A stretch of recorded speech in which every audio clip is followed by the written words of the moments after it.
Eu tive um peso assim no coração, mas o Senhor acabou trazendo nessa madrugada, né, para falar a verdade, não foi o tema, mas foi o como compartilhar com vocês, né, aquilo que o Espírito Santo realmente me deu para hoje. E eu queria orar mais uma vez com vocês. Vamos fazer isso em nome de Jesus? Pai, eu me coloco diante de Ti, porque, Senhor, sem Ti nada nós podemos fazer. Eu não quero, Senhor, de maneira nenhuma deixar de falar aquilo que Tu colocaste no meu coração, que Tu possas, Senhor, estender Tuas mãos, Senhor, e me ajudar a expor para os Teus filhos, Senhor,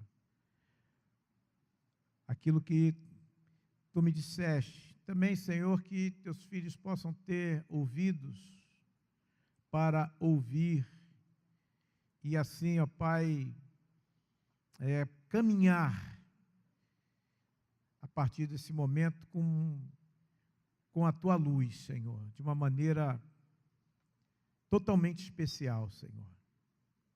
Em o nome de Jesus eu te peço. Você pode dizer amém? Eu queria falar com vocês nessa manhã sobre aflição.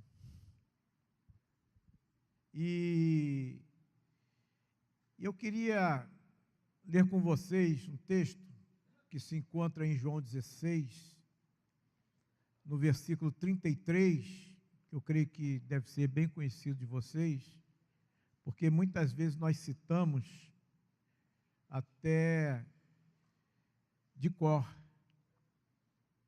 João 16, 33 diz assim: estas coisas vos tenho dito para que tenhais paz em mim.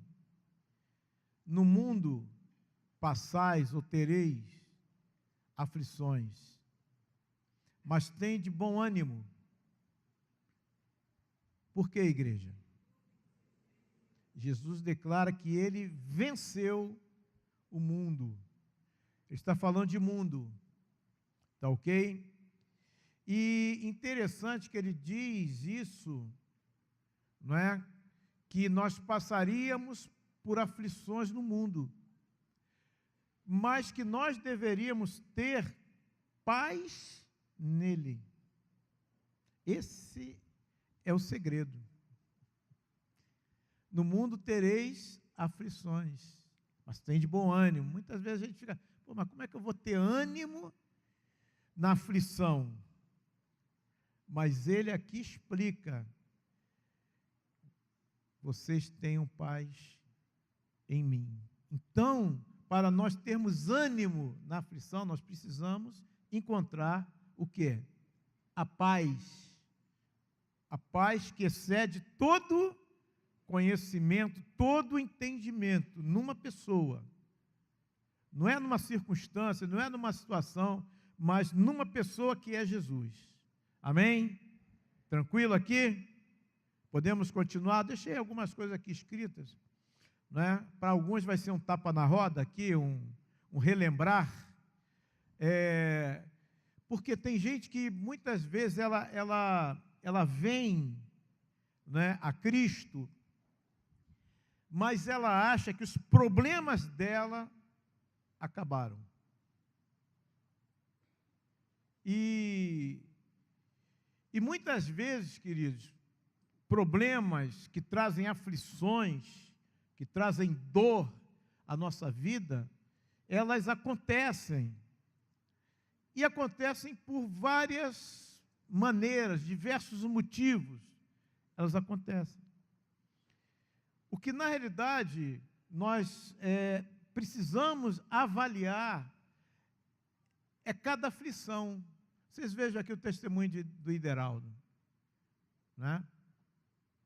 Por que Deus permitiu que Ideraldo ele fosse para aquele hospital, que ele tivesse a enfermidade, para que ele fosse levado ali, tivesse, né, que passar por aflição, como ele mesmo falou,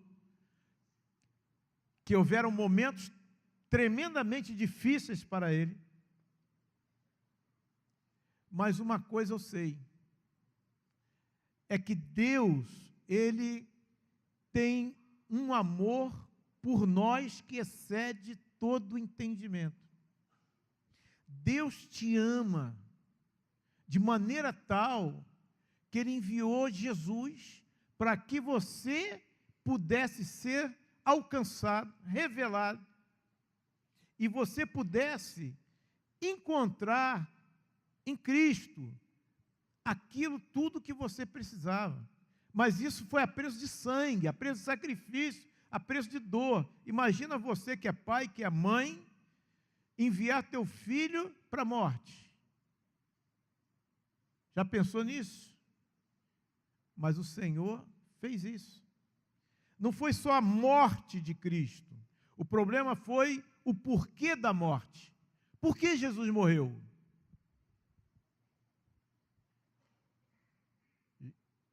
Já pensou nisso? Por que Jesus morreu? Todos nós falamos da morte de Cristo, né? De Cristo na cruz, tudo legal.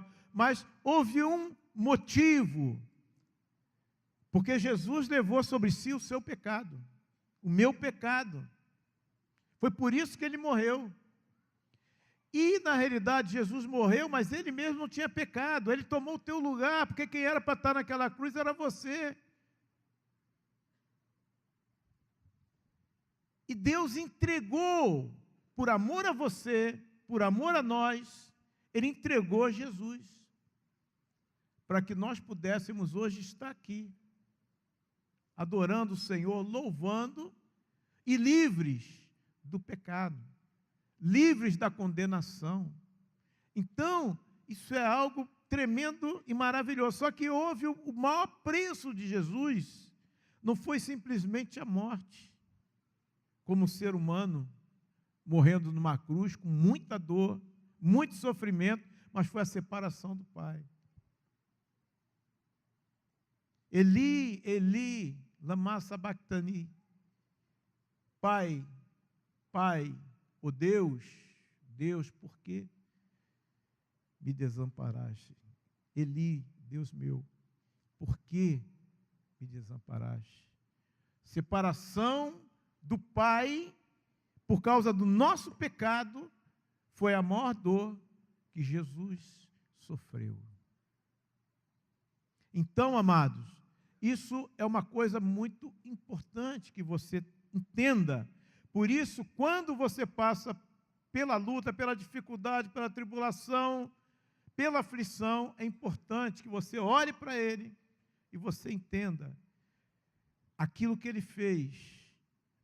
E que, na realidade, assim como Ele realizou por você, você por Ele, com certeza vai haver uma troca, porque diz a palavra que Ele olhou e ficou satisfeito por resultado da obra que Ele fez na cruz. Quando Ele olha para nós aqui, nesse momento Ele está nos contemplando, Ele olha e Ele fica satisfeito, porque valeu a pena.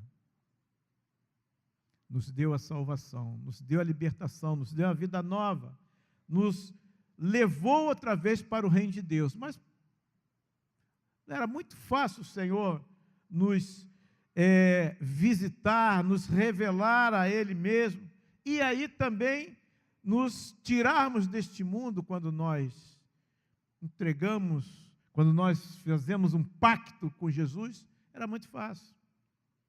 Para Deus.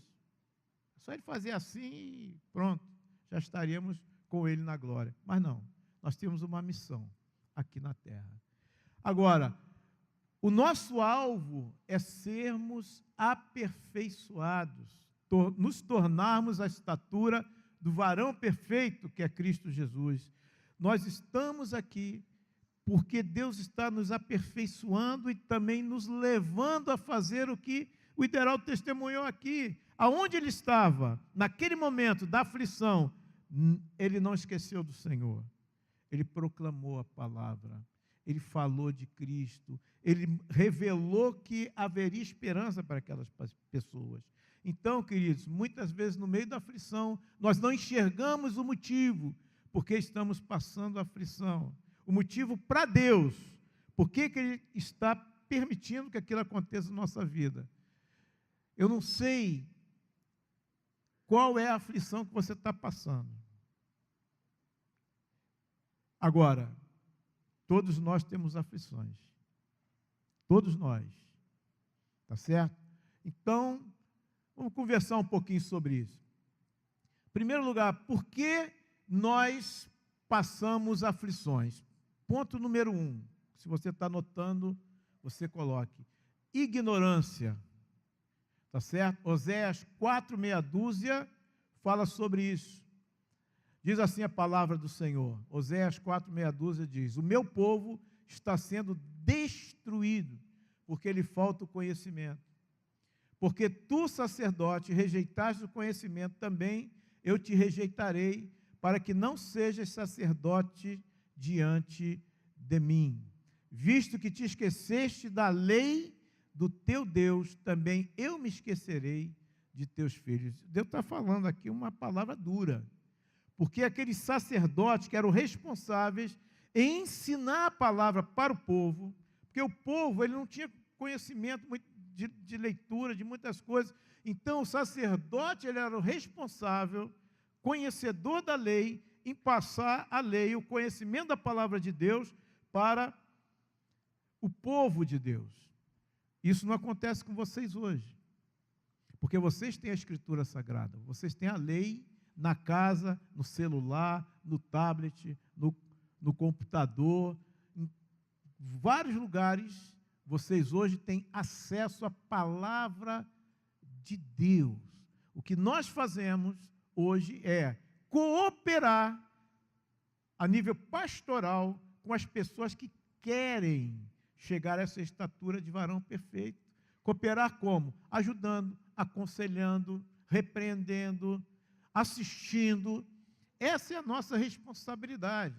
A responsabilidade, né, pastoral é essa, assim como a mãe e um pai têm com seu filho, de ensiná-lo em tudo aquilo que ele deve caminhar e andar, seja na vida espiritual, seja, né, na vida humana, social, enfim, todas as coisas, os pais são responsáveis. Assim, né, todos nós, como sacerdotes, nós temos essa responsabilidade de cooperarmos com os irmãos, uns com os outros. Ah, é o pastor. Não, não é o pastor, todos nós somos pastores. Somos pastores em casa, somos pastores de filhos, somos pastores de irmãos mais novos, todos nós temos essa responsabilidade. Uns ele separa para estar no ministério, né, a tempo integral. Quando eu digo tempo integral, estou falando sem outra atividade. A outros ele também chamou como sacerdote. Você é um sacerdote, você é uma sacerdotisa. Se você não sabe disso, saiba, porque está escrito, nós somos uma nação de sacerdotes, um reino de sacerdotes. Todos os súditos do reino de Deus são sacerdotes, porque eles têm a responsabilidade, todos nós, de sermos um instrumento para trazer Deus para as pessoas e para levar as pessoas a Deus. Esse é o trabalho sacerdotal que Jesus Cristo, nosso sumo sacerdote, realiza até hoje. Ele ora constantemente por você. Ele ora constantemente por nós. Ele está lá, mas ele intercede por nós constantemente. Função de sacerdote. Ele nos socorre, ele nos instrui, ele o faz através do seu Espírito. Então, queridos, essa é a nossa responsabilidade. E aonde nós estivermos, nós temos que realizar isso. Esse é o nosso trabalho. Eu fico muito pesado muitas vezes quando eu estou, né, no meio do corpo e sinto que tem irmãos completamente desligados da sua vida sacerdotal. Pessoas vivem como se isso não fosse real. E aí, irmãos, por causa disso, sofrem. Eu nesta semana, eu estava com uma família, e essa família, nós estávamos lá por causa de uma situação profissional deles, e essa família tem uma filha, e essa filha, mesmo ouvindo a palavra, durante muito tempo, essa filha tomou um caminho totalmente fora das Escrituras. E acabou casando, e a coisa hoje está numa situação tremendamente problemática mesmo. Temos gasto assim, muito tempo no aconselhamento, na orientação, mas é difícil quando uma pessoa não ouve. Graças a Deus, nós estávamos lá conversando, e aí ela disse, olha, eu pensei em fazer isso assim, tomar essa posição e tal, mas aí eu fui para Deus. E quando eu fui para Deus, eu creio que Ele me falou algo totalmente diferente daquilo que eu ia fazer. Eu falei, glória a Deus. Porque as pessoas tomam decisões sem consultar o Senhor, sem conhecer a palavra, aí se arrebentam na vida. Aí, Deus me abandonou. Não abandonou, não. Quantas pessoas hoje estão passando aflição, mas não é porque Deus colocou aquilo na vida dela, mas é porque desprezaram a palavra de Deus. Talvez você esteja aqui hoje assim, você está vivendo uma vida miserável, uma vida terrível, um sofrimento horroroso, mas eu quero dizer para você, existe solução. Volte-se para o Senhor, volte-se para a palavra de Deus, coloque a palavra de Deus como sendo a base da sua vida, da sua caminhada. Lâmpada para os meus pés é a tua palavra, e luz para os meus caminhos. Se você precisa de iluminação para o teu caminho, para você não andar em trevas, não andar sem enxergar, não andar na cegueira, Deus, Ele quer dirigir você de uma maneira muito clara. Amém, gente? Estão entendendo isso? Entende? Então, muitas pessoas, não só, olha aqui a palavra, o meu povo está sendo destruído. Você gostaria de ser destruída? Quem gostaria? Eu acho que ninguém aqui, só alguém que não esteja bem das faculdades mentais. Entenderam, queridos? A ignorância, a palavra traz destruição. Destruição em diversas situações, destruição com relação à salvação, destruição com relação a perdas na vida que passamos. Destruição. Então Deus estava falando isso com o seu povo. E Ele fala do sacerdote, porque tu, sacerdote, rejeitaste o conhecimento. Irmãos, como eu falei, todos nós somos sacerdotes. Tem gente que acha que o pastor que é o sacerdote. Não, você é sacerdote. Se você rejeitar o conhecimento de Deus, querido, o conhecimento que vem da palavra, porque aqui ele diz assim, ó, também eu te rejeitarei, porque eles rejeitaram, para que não sejas sacerdote diante de mim. Ele vai cortar esse sacerdócio. Está certo? Visto que te esqueceste da lei do teu Deus. Se você se esquece da lei de Deus, quando fala da lei, está falando daquela lei aqui simplesmente do Antigo Testamento, está falando da direção de Deus, da palavra de Deus, das ordenações de Deus para a nossa vida. Não pense na lei mosaica, pense na lei do Espírito e vida, pense na lei de Cristo, pense nos mandamentos, nos ensinamentos do Senhor. Se você deixar, o que resta para você é destruição, é sofrimento. Pode ser que você não sinta isso, no momento, mas lá na frente, você vai ver, você vai olhar para trás e você vai ver o quanto você construiu a tua casa na areia e ela caiu. Então, amados, essa é a orientação, porque Jesus diz isso. Aquele que ouve a minha palavra,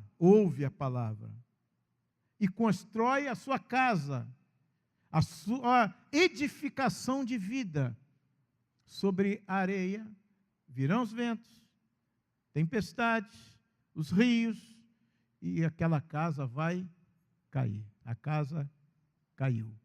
Então, queridos, ponto 1, como você está considerando a palavra de Deus na sua vida? Você tem tido comunhão com a palavra? Você tem buscado orar ao Senhor e está orando segundo a palavra? Você tem procurado praticar a palavra, meditar na palavra, examinar a palavra? Grande parte das pessoas não consegue nem ler a palavra. Quanto mais examinar, quanto mais meditar e quanto mais praticar. Como é que eu vou praticar o que eu não conheço? Como é que eu vou meditar no que eu não conheço? Vou examinar o que se eu não estou fazendo o dever de casa? Entende, queridos? Então, olha, se você não quer ter aflição na sua vida, provocado por ignorância, a primeira coisa que você tem que fazer, buscar conhecer a palavra de Deus e ser fiel a ela. Tá certo? Avalie teus sofrimentos hoje. Se você, como essa moça que eu falei, não é porque você deixou de andar segundo a palavra de Deus. Tá certo? Naquele tempo, os sacerdotes, eles deixaram de ensinar, mas também o povo. O povo não exigiu que eles fizessem o serviço deles. Entende isso? Então, o sacerdote fingia que ensinava, o povo fingia que estava sendo ensinado, e aí vai tudo bem nada, tudo mal. Tá? É igual muitas escolas hoje, né? Os professores fingem que ensinam, os alunos fingem que vão aprender. Infelizmente, as coisas se repetem como na igreja. Tá ok? Ponto 2. Eu quero falar de uma outra situação que traz aflição. São as provas. Vamos ler aqui 2 Coríntios 8, 1 e 2. Diz assim, 2 Coríntios capítulo 8, versículo 1 e 2. Também, irmãos, vos fazemos conhecer a graça de Deus concedida às igrejas da Macedônia, porque no meio de muita prova de tribulação, manifestaram abundância de alegria, e a profunda pobreza deles superabundou em grande riqueza da sua generosidade. Bom, ele está falando a uma igreja aqui perseguida, uma igreja que ela não tinha muitos recursos, justamente por causa da prova. A palavra fala de prova. Vocês sabem a diferença entre prova e tentação, né? Qual é a diferença entre prova e tentação? Tentação, quem faz é o diabo. O diabo tenta as pessoas. Ele tenta para você pecar. A intenção dele é levar você ao pecado. Porque se você peca, ele aí tem ação sobre a tua vida. Você dá legalidade ao diabo quando você anda em pecado. O diabo tem legalidade de arrebentar você, de entrar na sua vida, de trazer aflições terríveis. Quando você, na realidade, deixa brecha, abre para que ele possa ter legalidade. Adão não tinha problema quando foi criado com o diabo. Não tinha, nenhum. Até o dia que pecou. No dia que pecou, acabou. O diabo assumiu e está aí hoje, né? Durante esses séculos todos, né? E Jesus diz, o mundo jaz no... Sabe por quê? Porque Adãozinho, lá no início, ele pecou. Por isso Satanás hoje está no governo mundial, né? aqui da terra. E Jesus declarou isso. Então, toda essa situação, queridos, teve um início, foi o pecado, foi a causa. E a palavra de Deus, ela fala que Deus, na realidade, ele nos prova, mas a prova de Deus para nós, irmãos, não é para nós pecarmos. A prova de Deus, né, é para passarmos de fase. Se nós temos que chegar à estatura de varão perfeito, Deus, então, ele vai permitindo situações na nossa vida que nós possamos realmente vencer e crescer mais um pouco. A Bíblia diz que Jesus aprendeu a obedecer, em Hebreus 5:8, pelas coisas que o quê? Olha só, Jesus aprendeu a obedecer pelas coisas que... Ih, vocês estão muito... Por favor, abra a Bíblia aí vamos ter que abrir, gente. Hein?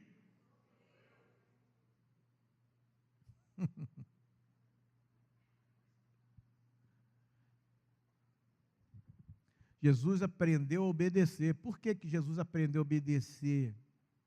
Porque Jesus nunca foi homem. Jesus é Deus. Deus manda. Deus não obedece a ninguém. Ele encarnou. Deus se fez carne, habitou entre nós. Está escrito.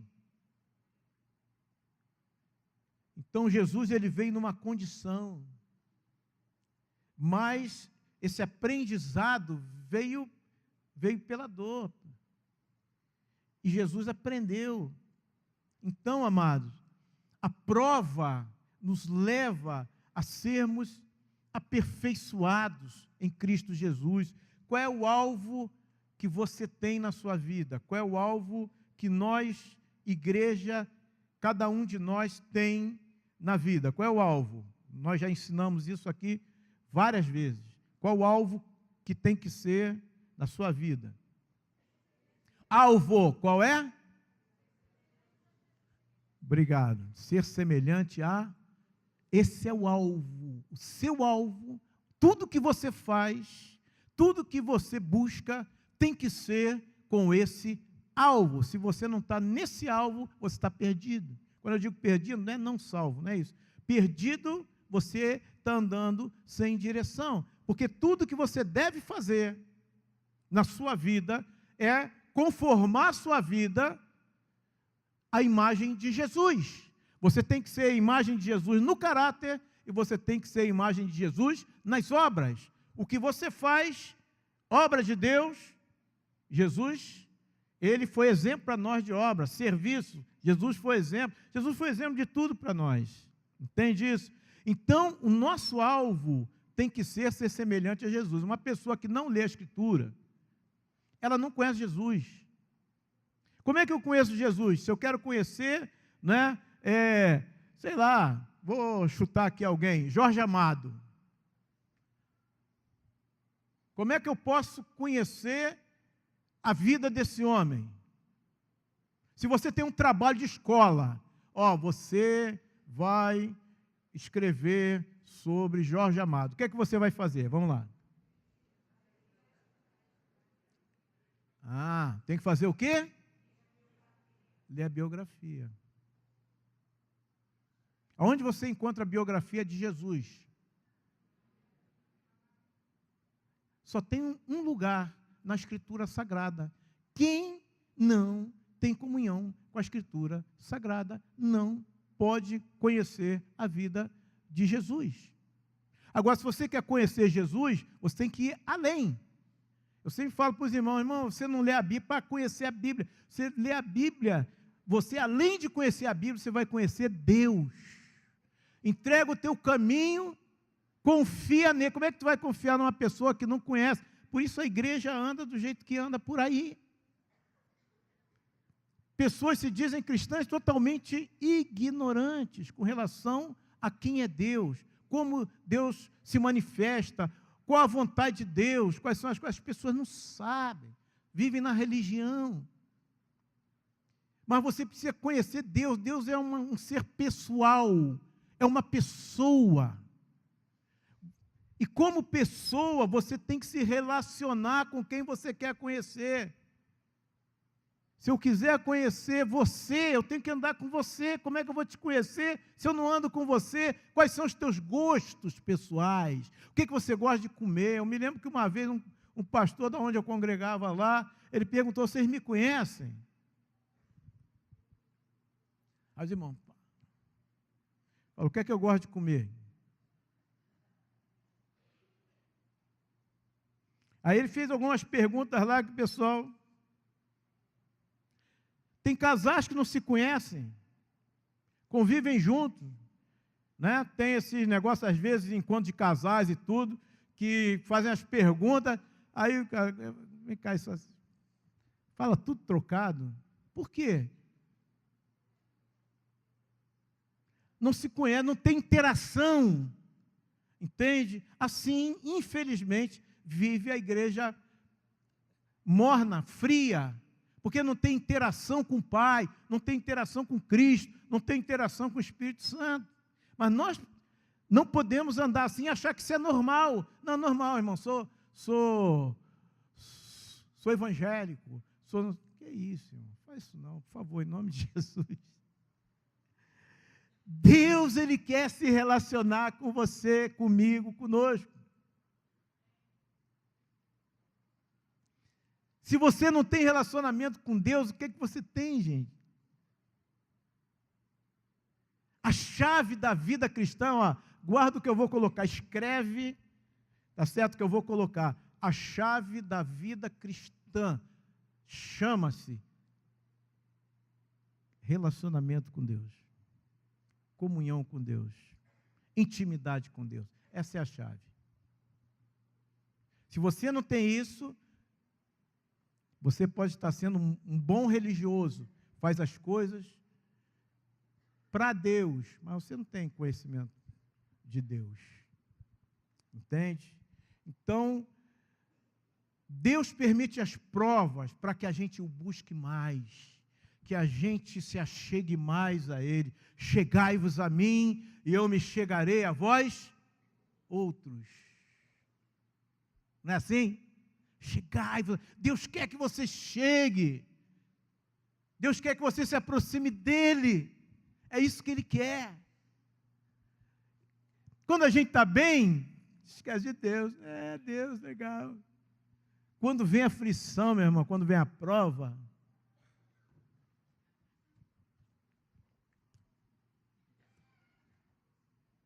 não é assim?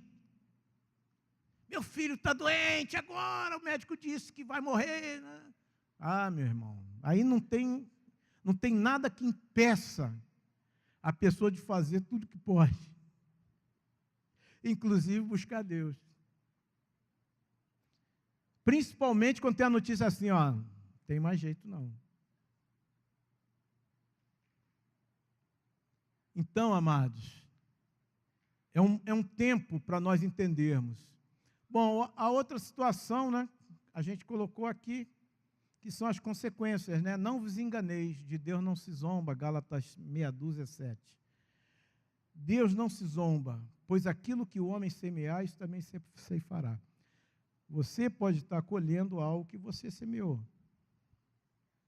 Agora, você tem que acertar a sua vida, você pode restaurar.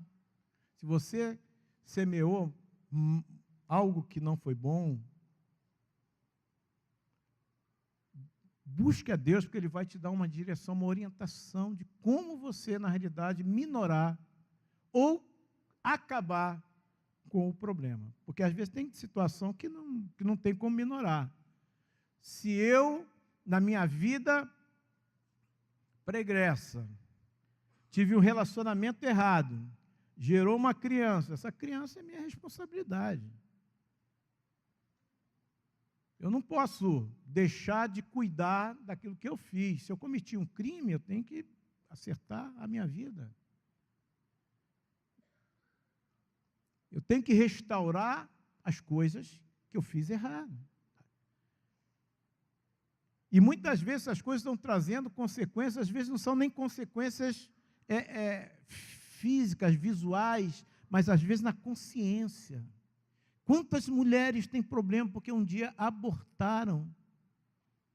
Porque o namorado não concordou, ou porque os pais iam ficar chateados, ou porque alguma circunstância trouxe, e a pessoa vive num drama de consciência terrível. Às vezes ninguém sabe, às vezes nem a própria pessoa sabe que ela está nessa situação, ela só sente, mas ela vive debaixo de corrente, cativeiro na mente, no íntimo, acusação, acusação, acusação, e não sabe. Mas Deus tem solução para todas essas coisas. Agora, tem coisas que a gente precisa assumir, se colocar. Então, queridos, a consequência é aquilo que nós semeamos. Tem irmãos que cobram amor. Olha, irmã, essa igreja não ama, porque eu tive assim, ninguém foi me ver. Mas aí você pergunta, vem cá, e quando outros tiveram, você foi ver?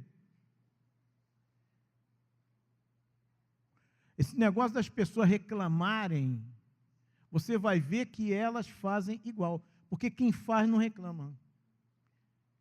Quem serve, quem ama, quem faz, quem está em Deus não reclama. Eu falei com vocês aqui uma vez, vou falar de novo.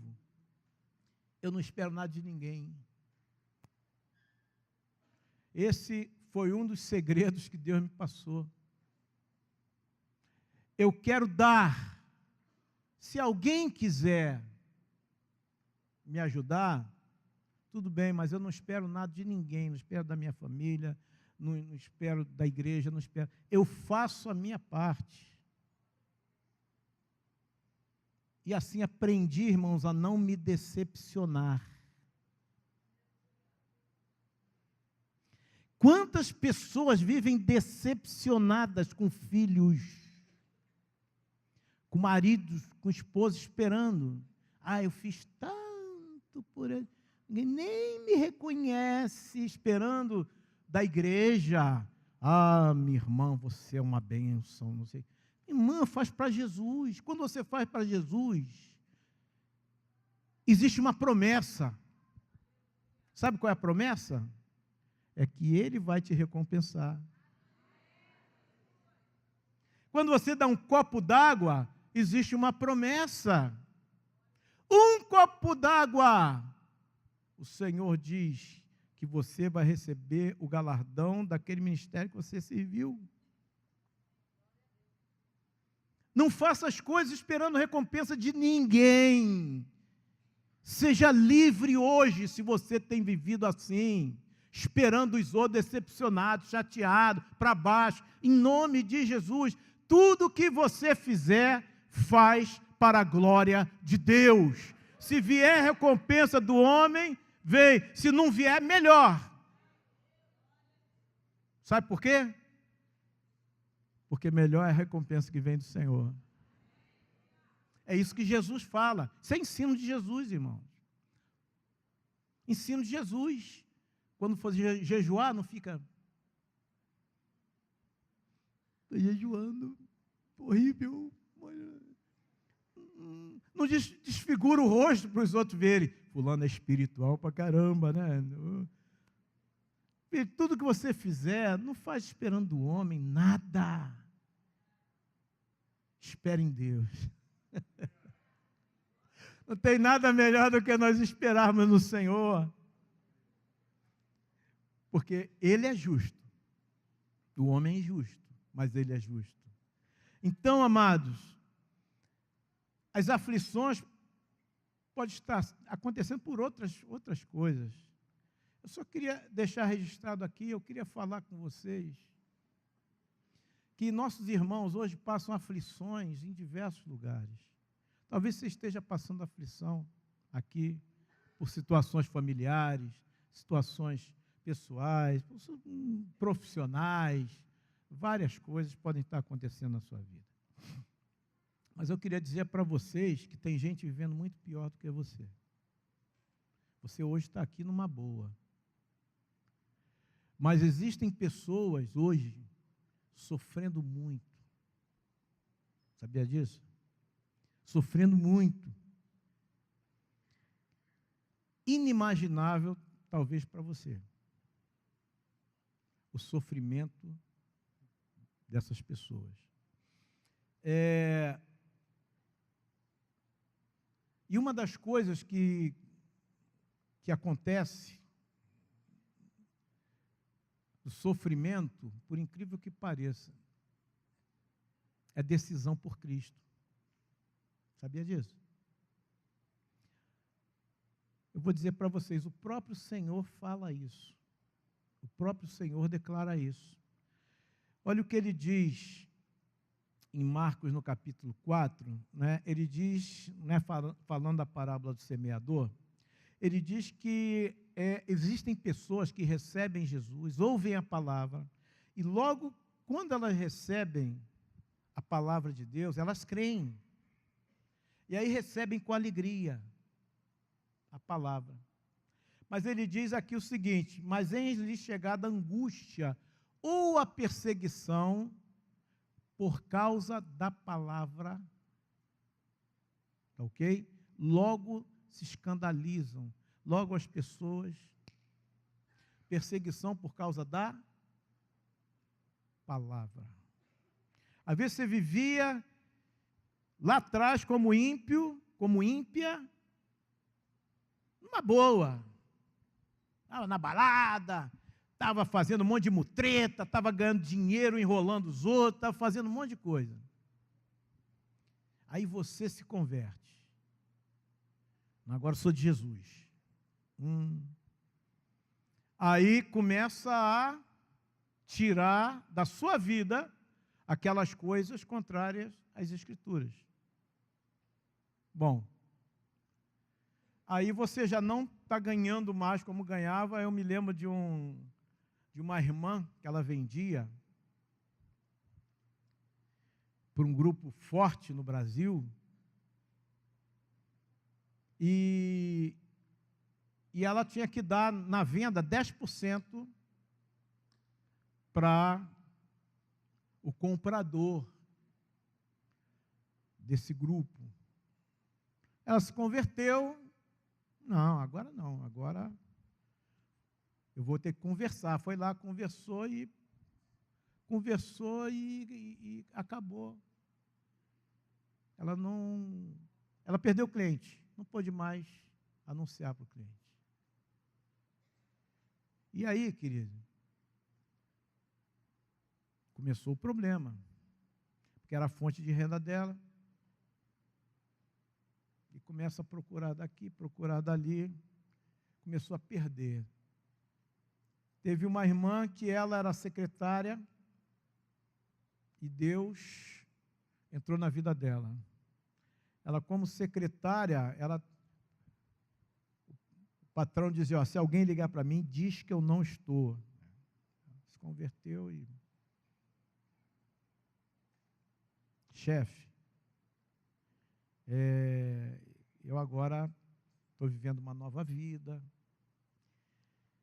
eu me converti à fé cristã, e eu não posso falar isso, porque eu estou vendo o senhor aqui, eu não posso dizer que o senhor não está. Rua. Essa irmã, graças a Deus, depois ela foi reconhecida e voltou melhor do que saiu. Deus pode fazer isso e pode não fazer. Se Deus fizer, e se não fizer? Legal, hein? Isso é legal para a gente cantar. Entende? Mas na hora que começa a faltar, né, o suprimento, a gente tem que cantar também, né? Mas a voz fica embargada, aquelas coisas todas. Então, olha só, queridos. A perseguição, quando você se converte, verdadeiramente, verdadeiramente. Porque tem a falsa conversão e a conversão verdadeira. A falsa conversão, a pessoa faz algumas coisas para agradar a Deus, mas outras não. Tudo que ele acha que vai ser prejudicado, ele não faz, porque não confia em Deus. Porque quem confia em Deus, meu irmão, ele vai para o fogo, para a fornalha, ele vai lá. Não, se Deus quiser livrar ele, ou se ele não quiser, nós estamos aí. Entra na fornalha, aí vai experimentar o milagre. Porque aí, né, ao invés de 3 que estavam dentro da fornalha ardente, tinha mais um. E o Senhor lá, o rei, olha e diz, tem 4? Não foram 3? Tem 4. E eles estão numa boa lá, no meio do fogo, e o fogo não queima eles. O que é isso? Deus faz milagre, mas Deus não faz também. Alguns morrem. Estevão foi apedrejado. Está certo?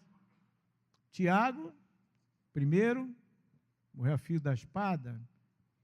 Então, uns Deus faz, outros Deus não faz, mas a esperança é igual para todos, estarem com o Senhor na glória. Então, queridos,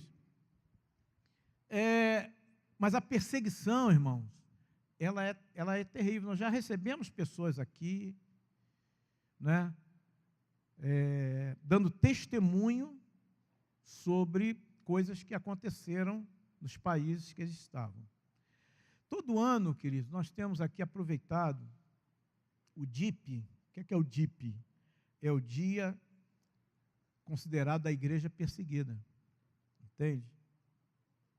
Para trazer relatórios aqui, normalmente o Getúlio, que é o nosso irmão, que está diretamente envolvido, né, com o trabalho Portas Abertas e grupos relacionados a missões internacionais. Irmãos, são milhares, vocês não sabem, mas são milhares de irmãos nossos que morrem no mundo todo ano. Todo ano. Nós aqui vemos uma boa. Mas irmãos nossos estão morrendo degolados, cortados, crucificados, queimados. Em outras nações, em outros países. Entende? Por isso, as missões internacionais, elas, quando podem, trazem o relatório com relação a isso. Os países que mais matam cristãos são os países que têm o seu governo dentro da religião islâmica. Por quê?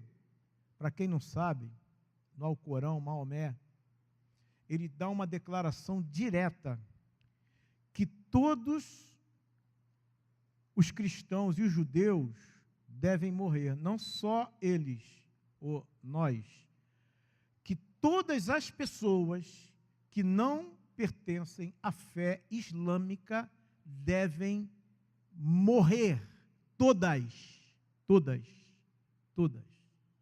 Isso está no Alcorão. Isso é determinação para eles divina, matar todos os que não são islâmicos, principalmente cristãos e judeus. Né? Tem explicação. Judeus, tá certo? Porque eles são descendentes de Ismael. Então, sempre houve uma briga, né? Pelos 2 filhos de Abraão. E os cristãos, por que os cristãos? Um ódio especial pelos cristãos? Por causa das cruzadas. A Igreja Católica, né? As cruzadas, a situação de Jerusalém. Então, infelizmente, fizeram o que a Bíblia diz para não fazer. A Bíblia não nos ordena, né, a tomar as coisas na base da força, da arma, da espada. Quem vive pela espada, morre pela espada. Então, de um lado, são muitos países islâmicos hoje. Agora, um outro grupo também que mata cristãos como água é o grupo relacionado ao governo comunista. Entende? Por quê? Porque o ensino, Marx, é que a religião, falar melhor, a fé, ela é o ópio do povo. O que é ópio? É uma droga, entorpece. A pessoa drogada, ela não tem consciência normal. Então, por isso, toda fé, toda religião deve ser banida nos países comunistas. Isso, se você acompanhar o que acontece, tá certo? Na China, o que acontece na Coreia do Norte, o que acontece em Cuba, você vai ver como vive o povo nesses lugares. Como vive. A perseguição. Teve um irmão nosso que teve que levar uma bicicleta para Cuba. Chama-se Azaf Borba. Para um irmão lá que precisava. A coisa tem que entrar praticamente quase clandestina. Tudo é feito por cota. As pessoas se acham que houve ditadura aqui no Brasil, as pessoas são muito ignorantes. Saiu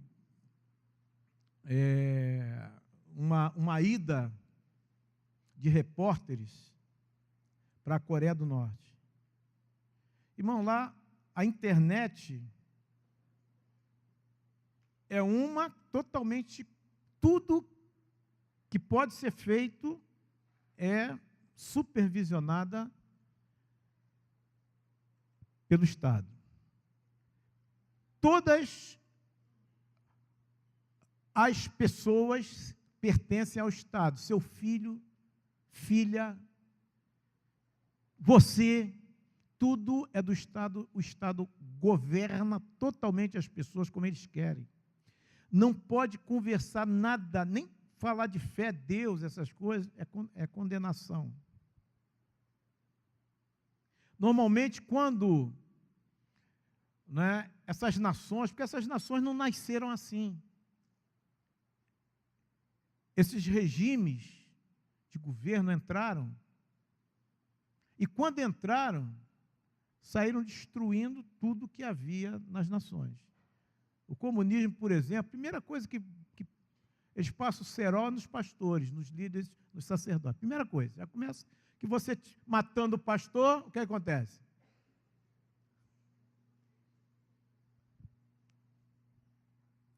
Entende?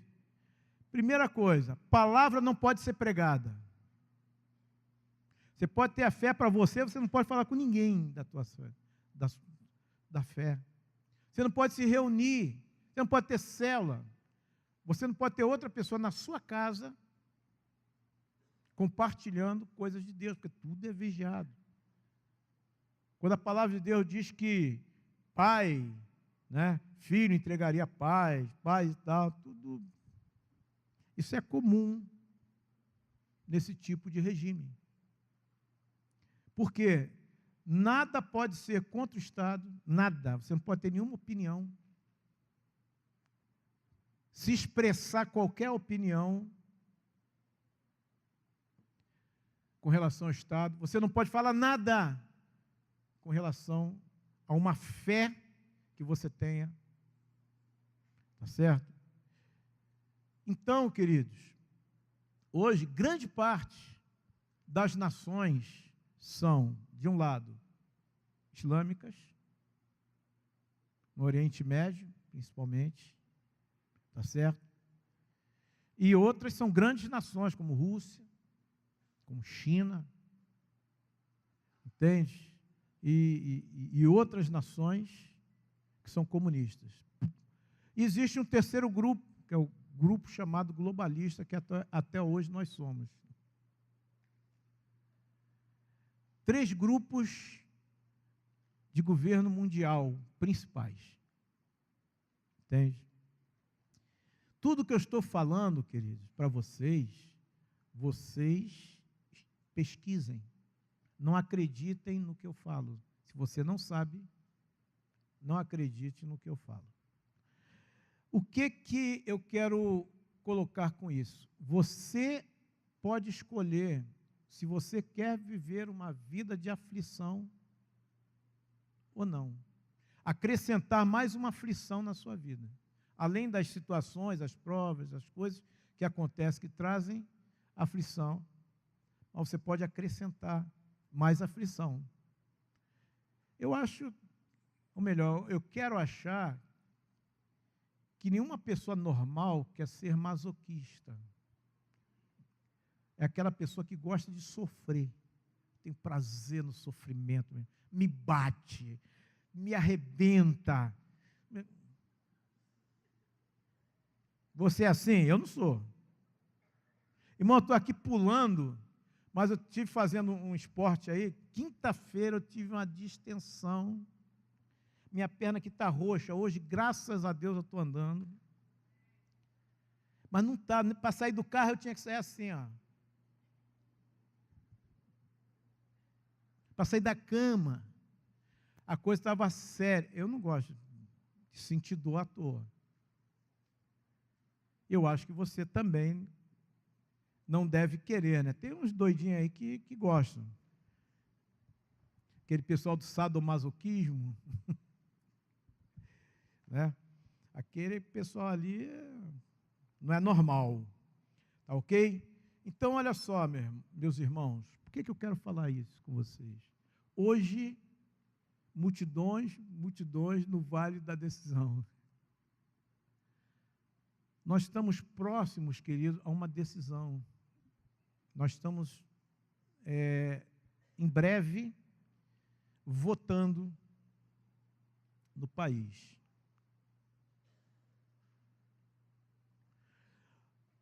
A grande situação é que nós não estamos, muitas vezes, o povo brasileiro ele não contempla as coisas como deveriam. Eu falo isso geral, irmãos. Falo isso porque eu converso, eu ouço pessoas. As pessoas não têm noção das coisas, são sem noção do que está para acontecer. Entende? A nossa decisão, eu quero deixar claro aqui, pode ser que alguém esteja nos visitando hoje, vendo eu falar sobre isso, pode achar que aqui não fazemos voto de cabresto, nós não costumamos indicar candidatos. Quem convive conosco aqui há 20, 30 anos, nunca ouviu de nós aqui falarmos vote em fulano, nunca. Nenhum político usou microfone nosso, nem subiu aqui para falar nada de política.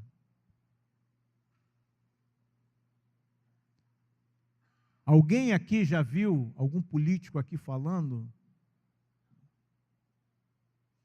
alguma coisa sobre política? Aqui a gente não faz isso. Nós temos o maior cuidado com relação a isso, entenderam, irmãos?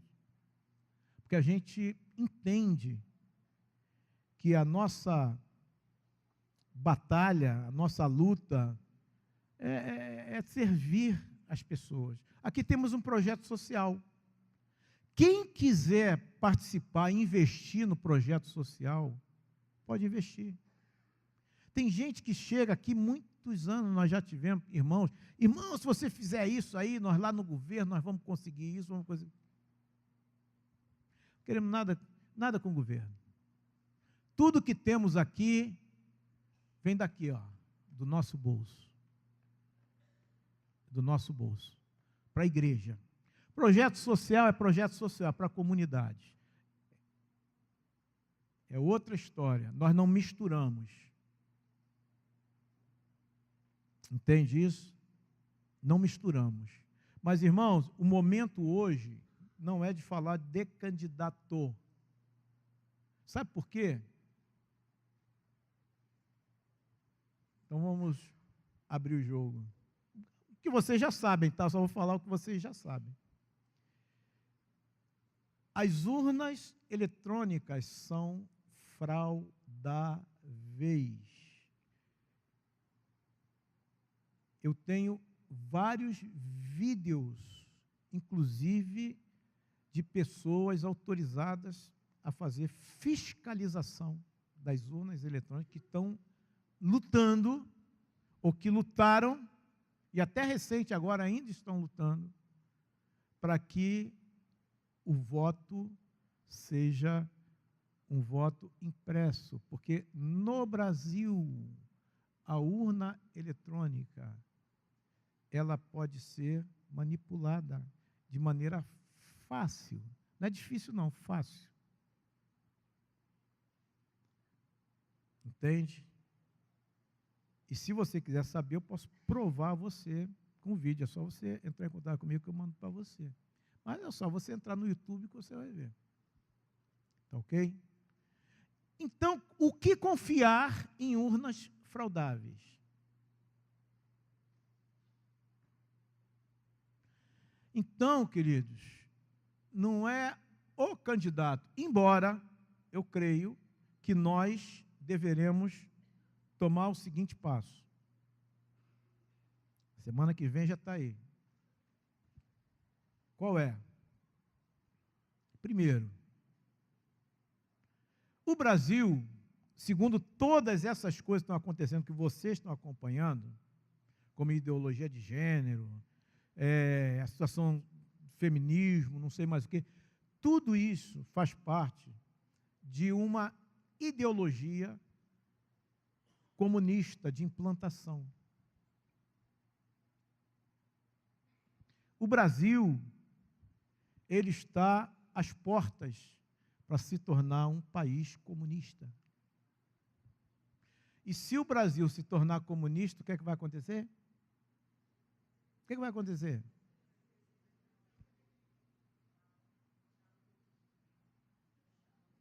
Senhor. Até já, Senhor. O que vai acontecer, irmãos, é que todos os valores que nós temos, morais, porque a imoralidade em tudo, né? A arte imoral, são essas coisas que estão acontecendo nos museus, é tudo. Tá certo? Quem está com os olhos fechados, meu irmão, qual é a tua garantia de saúde? Como é que estão os hospitais? Como é que está a educação? As escolas? Como estão funcionando, né, as nossas forças defensoras? Como está a violência no nosso país, na nossa nação? Quer dizer, está tudo torto, tudo, não tem verba para nada, não existe uma ação de nada. Então, isso, irmãos, vamos abrir. Eu não estou falando de Marte, não, eu estou falando daqui do Brasil. Tudo está assim. Por quê? Porque, na realidade, existe toda uma situação para o Brasil se tornar um país comunista. E nós estamos justamente no tempo agora, irmãos. Esse é o tempo que isso pode estar sendo oficializado em 2019. Tá certo? Depende de quem vai estar no governo da nação. Grande parte dos partidos políticos estão voltados à esquerda. Há anos que isso vem sendo trabalhado aqui no Brasil. Então é importante que vocês saibam. Tá ok? Então, hoje, nós precisamos entender o seguinte: o problema não é qual o candidato. O problema é que existe uma situação que está ligada ao mundo espiritual. Eu estou falando aqui por causa disso. Por isso nós nunca ficamos falando de candidato aqui. Nunca falamos. Nem eu vou falar hoje também. Não quero falar de candidato. Tá certo? O problema é que você precisa entender o que está acontecendo no mundo espiritual com relação à nossa nação.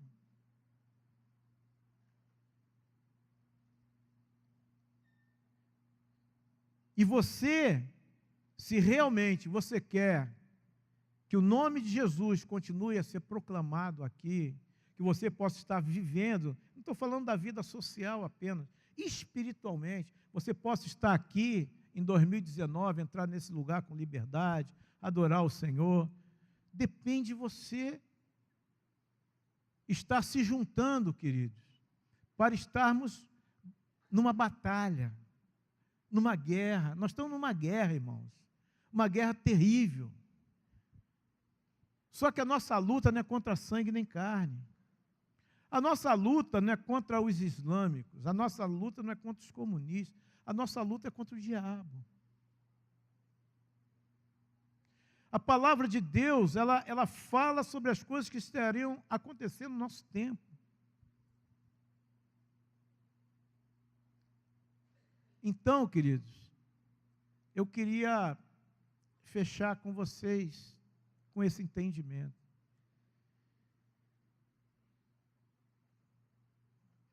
Vamos votar entendendo que o nosso problema não é o presidente. Embora seja. Porque alguém vai ter que assumir.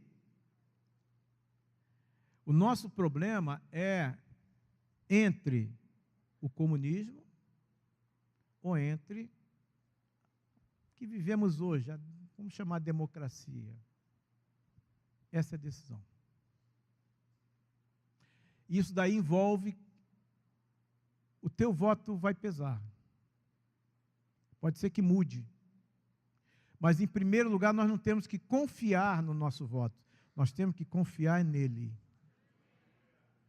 Por isso, nós devemos orar e jejuar. É tempo, irmãos, de nós orarmos e jejuarmos pela nossa nação. E é isso que eu quero que vocês façam, mas com entendimento, com luz, sabendo o que pode vir por aí. Ou melhor, já está vindo. Se vai chegar é outra história. Tá certo? Então, eu queria que vocês dedicassem, começando hoje, essa semana, dedicando a estar orando, jejuando, buscando o Senhor, porque o nosso socorro vem do Senhor. Não é de homens. Não espere em homem. Eu vejo muita a igreja esperando em homem. Irmão, se Deus usar um homem, tudo bem, mas o nosso socorro vem do... Então, em quem você vai votar, você tem que ter luz. Não vote em pessoas contrárias à nossa fé, em partidos que têm uma ideologia contrária ao cristianismo, se você é cristão. Como é que, se você é cristão, você vai votar contra você? Para que você morra, para que acabe a liberdade da igreja? Se acontecer, aconteceu, mas, irmão, eu não posso cooperar com isso. Então, você precisa ser consciente naquilo que você vai fazer e, principalmente, sensível ao Senhor. Se você não tem conhecimento, porque, infelizmente, grande parte das pessoas não tem conhecimento, chega no dia da votação, não sabe lá, o cara está lá fazendo boca de urna, a pessoa entra e... Então, queridos, em nome de Jesus,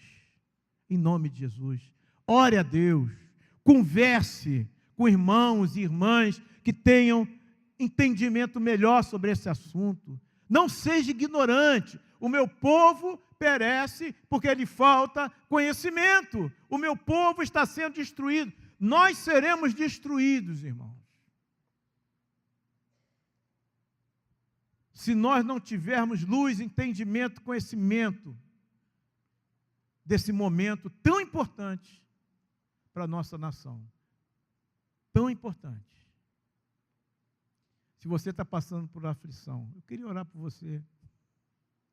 Não arrume mais uma aflição. Vamos resolver que você está aí? Vamos orar? Em nome de Jesus, coloque diante do Senhor. Oi, querido. Hein? Venezuela, está aí do lado, né? Nossa vizinha. Sabe quanto é a inflação na Venezuela? 1 milhão. 1 milhão. Eu nunca pensei um dia de ouvir isso. Quando aqui chegava a 30, 40, 1 milhão. País destruído. Se os países comunistas abrissem suas fronteiras para as pessoas saírem e ir embora, cara, só ia ficar o Xi Jinping lá, cara. Não ia ficar mais ninguém. E aqueles que doidinhos lá que foram... Entende? Sabe por quê? Tem que prender as pessoas, tem que guardar as pessoas, tem que botar fronteira, levantar muro. Se passar daqui para lá, morre. Por quê, gente? Porque as pessoas, elas querem liberdade. Por isso não se dá informação. A internet é um negócio, a rádio é uma estação só do partido. Gente, é um negócio que vocês... Não sei se vocês já pararam para pensar nisso. A coisa é terrível, é satânica. Vamos orar? Em nome de Jesus. Qual é o seu problema? Qual é a sua aflição? O que está te afligindo hoje? Eu quero orar com vocês, em nome de Jesus. Ah, meu Pai. Ah, Senhor. Deus, em nome de Jesus. Em nome de Jesus. No mundo teríamos aflições, Senhor. Mas que essas aflições, Senhor, só venham pelas provas, Senhor, para que nós possamos vencer as aflições e entrarmos em bonança. Eu sei que tem pessoas aqui hoje sofrendo muito, passando por situações terríveis.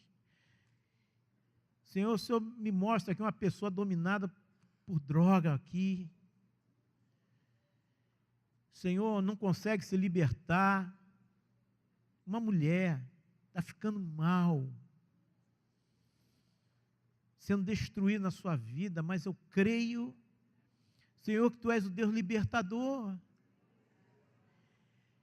Senhor, tem aflições por causa de enfermidades, aflições por causa de problemas familiares, aflições por tantas outras causas.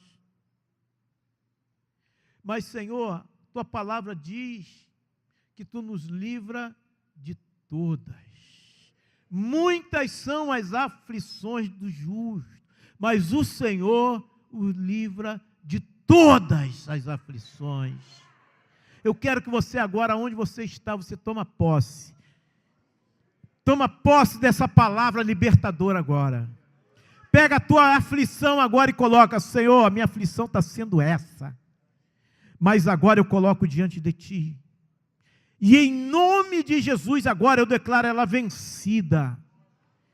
Em nome de Jesus eu declaro ela derrotada. Eu me declaro livre dela. Eu me declaro vitorioso, vitoriosa sobre ela nesse momento. Em o nome de Jesus. Em o nome de Jesus. Limpa meu coração agora, Senhor. Me dá paz. Que eu possa contemplar essa situação hoje, Senhor, com os Teus olhos. Tu me colocaste como águia, para que eu voasse acima de todas as nuvens de problemas, de situações na minha vida. Em Ti eu sou mais que vencedor, mais que vencedora. E tomo posse dessa vitória agora. Em o nome de Jesus. Você pode dizer amém? Glória a Deus. Aleluia.